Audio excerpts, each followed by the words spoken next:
Shalom. Welcome to another edition here on the Genesis 49ers page. Today's topic is going to be, why do Hispanics identify with white or being white? We're going to look at an article here that brings out the history behind that. Why did they make that decision, and why, when people that come into the country of America, quote unquote, legally, they put white down as a race, or they put white on the census. We're going to dig into that because some black, quote unquote, quasi or pseudo leaders on YouTube will say, well, if they're down with the black people, why do a lot of a lot of them put white on the census, or white as a race?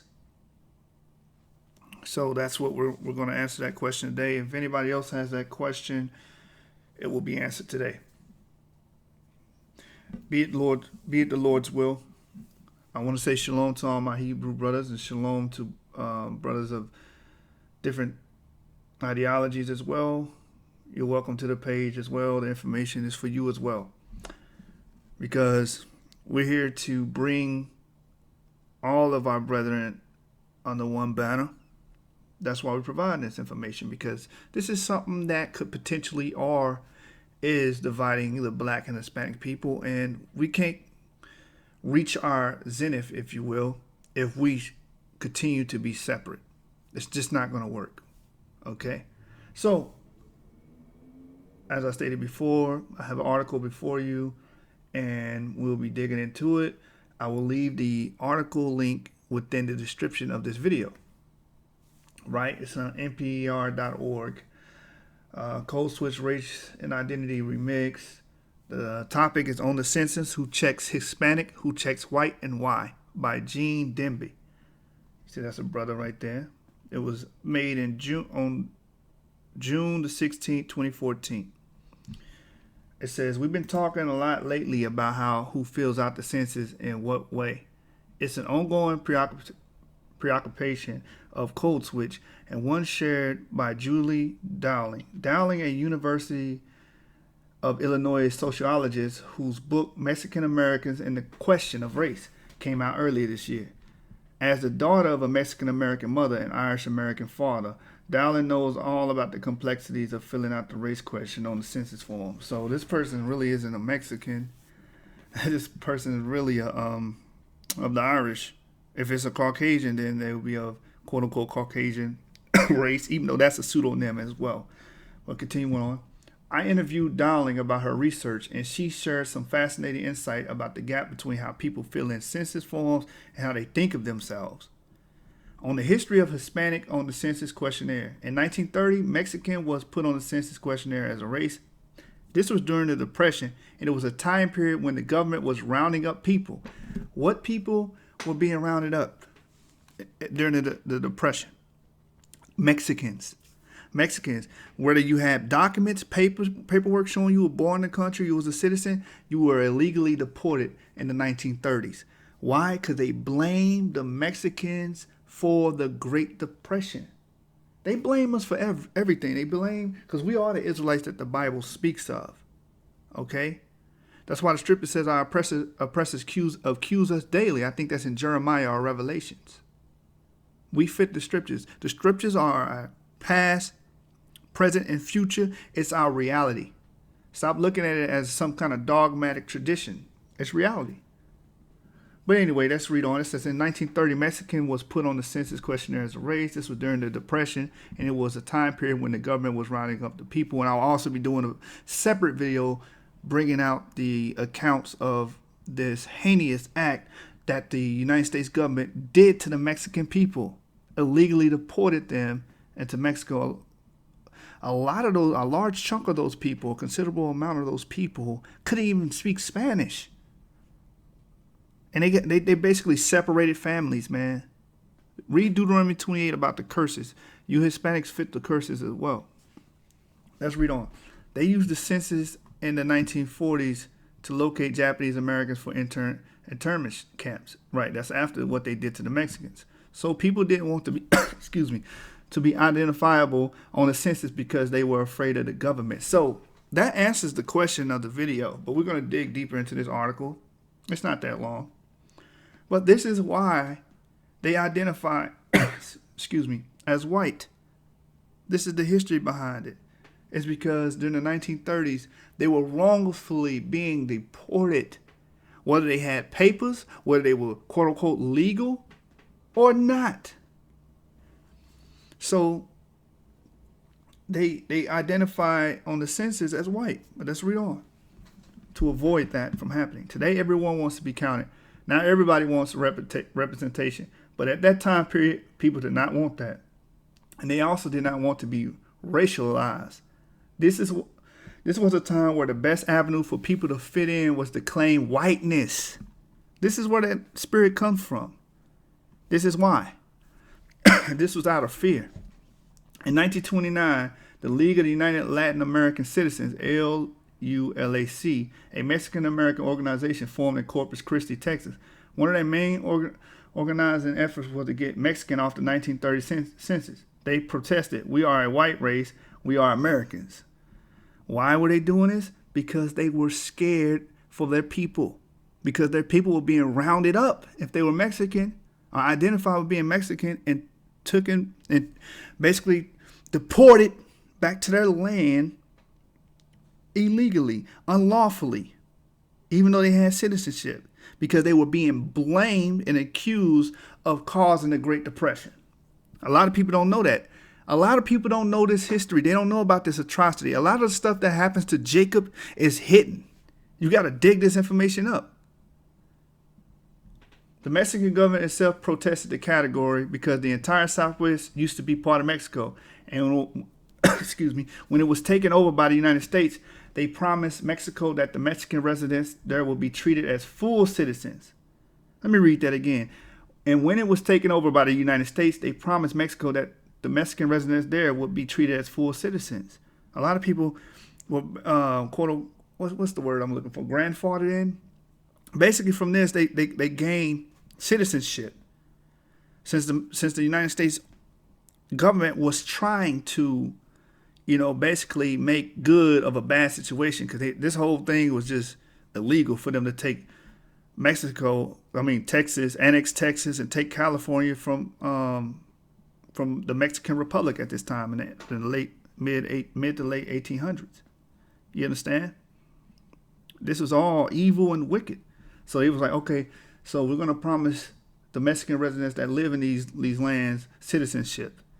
Well, at that time, you had to be white to be a citizen. So that's where the whole issue came about Mexicans, specifically identifying as a legally white but socially not white. It worked against them in some ways because they claimed segregation and discrimination. The parties being accused of discrimination could say, well, no, you're white. So this history of claiming whiteness has been a strategy that Mexican Americans and other Latino groups have used to try to lobby for acceptance. Claiming Americanness, claiming whiteness. So this is why they do this. This is the history behind it. Our people have to start digging deep and stop taking everything for face value. That's why you don't look at the Latino population, the ones that come from indigenous and Negroid people, because you got to understand something. Sidebar real quick. The Mexican people, the indigenous ones, the ones that descend from indigenous and Negroid people, they're still around. Don't listen to the scientific racism or the lies that is perpetuated by the educational system, by the media, by the pseudoscientists, okay? Because they'll say, oh, all the Indians died out. None of them exist today. When 30% of Mexico is indigenous. They still have the black Mexicans living in northwest Mexico, living in the mountains.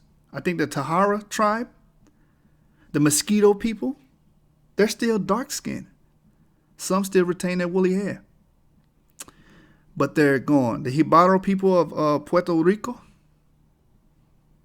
now they're going to tell you these people are gone, but they still exist through their children, through their posterity. Those are the people I'm talking about that can identify with you, quote-unquote, Negroes of America. They're descendants. And they are the ones that are being wronged. It's not the Criollos that's being wronged. It's the indigenous. It's the people of the land that's considered the lowly people that descend from these indigenous Negroid people. Now, another sidebar, and I'm going to continue on with this article.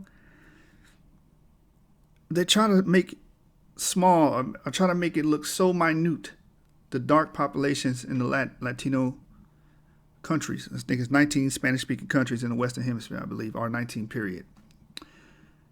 They try to make the population seem small, but they just released 1.4 million Afro-Latinos live in Mexico. 1.4 million that identify with, quote-unquote, the Afro-Latino race. So 1.4 million is not small. That is a considerable amount, and that's the ones they can count. But let's continue on. That's a sidebar. I just wanted to bring that out because a lot of our people take things as face value and look at how some Hispanics may look or how they portray them to look on TV and say, oh, those are not my people because they don't look like, quote unquote, Negroes. Not understanding that a person can look different than you phenotypically, but have the same genotype, have the same genes, have the same pedigree. That's science. It's called incomplete penetrance when you deal with science.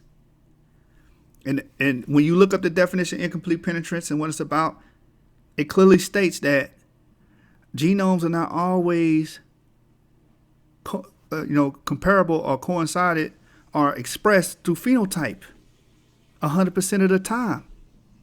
It's just that simple. That's science. A lot of people claim to be scientists or know science, but they disregard that or they haven't read that. So guess what? The blacks, Hispanics, and Native Americans are the same people. I'm going to be doing a video on that soon. But let's continue with the article. We left off on claiming Americanness and claiming whiteness, and the article was detailing and going into the history on why Hispanics and other Latino groups will claim that they're white or put down white on the census or identify with that race or with that pseudonym, if you will, for protection. Okay, so they can be accepted. Okay, the LULAC and the Mexican government successfully had Mexicans removed from the census questionnaire. After 1930, there has never been another Latino group listed as a race on it. In 1970, the Hispanic origin question was first introduced on the census long form, which is an extended questionnaire that goes out to about 1 in 6 households. And then finally in 1980, the Hispanic identity question appears on all of the forms. It is used to come after the race question. They later moved it before the race question because it was one of the most unanswered forms on the census. If you ask people their race, I am white or I'm black, and they would get this next question, are you Hispanic? They would say, I already answered this, and they would skip it. So that's why we have them the way they are and the way they are ordered. And importantly, Latinos can be of a variety of racial backgrounds. People can be Afro-Latino and be white and be Latino. And there are a whole lot of Latinos who are brown. So there's an issue of not wanting to be racialized. And there's the racial diversity of the Latinos themselves.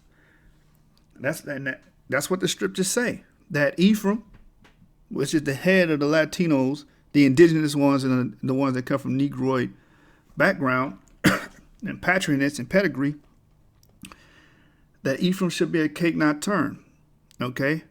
What happens when you don't turn a cake? One side becomes light, one side becomes brown. And that's in the book of Hosea, the 7th chapter and the 8th verse. And some people say, oh, that scripture's not talking about that. But when you read the beginning of it and go down from like the 4th verse down to the 8th verse, it's talking about adultery. Okay? It's talking about mixing of seed. Okay? And that's what happened with the Latinos back then in the Assyrian, in the Median Empire, and it happened when the conquistadors came over. When they came, Hernan Cortez came with his group to the Aztecs, when Christopher Columbus came, when Pizarro came, and the rest of the crew came. They mixed the seed with the dark indigenous population. Like I brought out in my videos before, the South American Indians were known as the Negro de la Tierra, the blacks of the land. And they were called the ones that came, the slaves, or because they were all enslaved, or the quote unquote Africans that came over, because African is a pseudonym as well. Those slaves that came over were Israelites. They called them the Negroes de Guyana, the Negroes of Guyana. They had to separate because they were both dark-skinned people. With that being stated, that should show you that we are related. We have a common ancestry. But anyway, let's get to the rest of this article. On the census considering including Hispanics as a race in 2020. The census did this really big comprehensive project where they sent out 17 different alternative questionnaires of the 2010 census. And some of those were a combined question where they actually put Hispanic or Latino in there alongside racial groups. So they had more than 750 households involved in this. And they went back and they interviewed about 1 in 6 of those individuals who filled out that form. They got a telephone re-interview where they got a call back. You check white for your race. Is that how you identify in your daily life? Is that how other people see you? They found that Latinos, those who checked white, did not identify with the term. So about half of the Latinos who checked white on the census, when they called them back, a very nominal amount of them thought of themselves as white. The interviewers asked them, so why did you check this? And they said, because there was nothing else. I don't fit anywhere else. There's nothing else to put. The combined question model doesn't actually call Latino a race. The question asks about a person's race or origin, so they just put them together. It has white and black, and it first of all, let's talk about that. White and black doesn't mean white and black are not races. Those are colors. That's not a race. You can't trace that back to antiquity, and they know that. This is all confusion. This is why the scripture saying in Psalms, the Lord's gonna have to remove the cover and cast that's all over the earth, because everybody's just confused, going around calling themselves white and black. And it says, and it has an option for Hispanic or Latino origin. And it says, check all that apply. And that's an important component because for some people it's a race, and for others it may be an origin. Somebody may think of themselves as racially black and ethnically Hispanic. This gives them the option so they can mark, I am black and I am Hispanic. If they feel like Hispanic, Latino is their sole identification in those categories, they can just mark that. And so it worked really, really well for them. About 80% of Latinos put just Hispanic or Latino for the combined model. And the number of people who checked white went from being half to between 9 and 16%, depending on which of the questionnaires they were using. It dramatically decreased the number of Latinos who checked white. So they made the corrections to, get rid of that large percentage of Hispanics that would check white because it was confusing. Because first of all, white and black is not a race, man. They got us basically identifying with colors. That doesn't go back to a nation or nothing. Maybe you can say Kush. Are you trying to say we're from Kush? Because the word Kush is supposed to mean black, but some people says it means beautiful. Some sources say it means beautiful, black, or whatever. Well, we know that they identify with dark-skinned people. With a considerable amount of Jews were called Kush. Let's bring that up. Real quick sidebar. Because we know that the original Jews are black. Okay? The Jews are the black Americans. Let's get that out of the way. Okay? And they were called Cush. There's a song, I think Psalm 7 was written by a Benjamite named Cush. Zephaniah 1:1. Zephaniah's great-grandfather was called Cush. Okay? All right? And then the king of Benjamin, Saul. Okay? The first king. In the book of Samuel, his father was Kish, which is Cush, meaning dark skin or black. But anyway, those black and white, those are pseudonyms. That's not a real identification. Okay? If you're black, if your father is a black Hispanic of Negro and indigenous descent, you are an Israelite that the Bible speaks of. That's your ancestry. That's a real identification. Okay? Those are people of antiquity that you can connect to. Black and white is all over the place, okay? Most academics have hypothesized that, like Nat Cohen did, this is who checks white, who checks white, and who checks other, and why. Most academics have hypothesized, like Nate Cohen did, that it has to do with assimilation, cultural assimilation, structural assimilation, or they think it has to do with color. Lighter skinned people check white, darker skinned people check other. And that's the thing. They got us basically identifying with color. And they created this with Blumenbach, that scientific racism, where he basically put, I think, all of the world races into like what, three, four, or five color groups.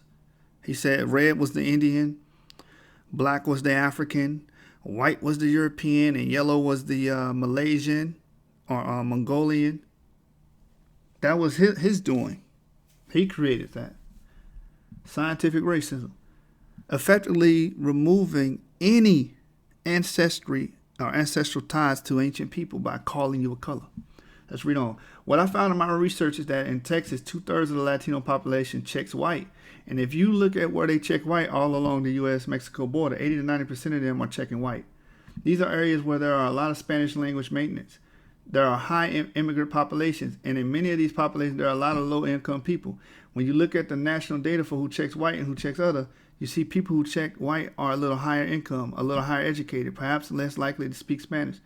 That's what Sonia Tafoya found in her Pew report called of Shades of Belonging.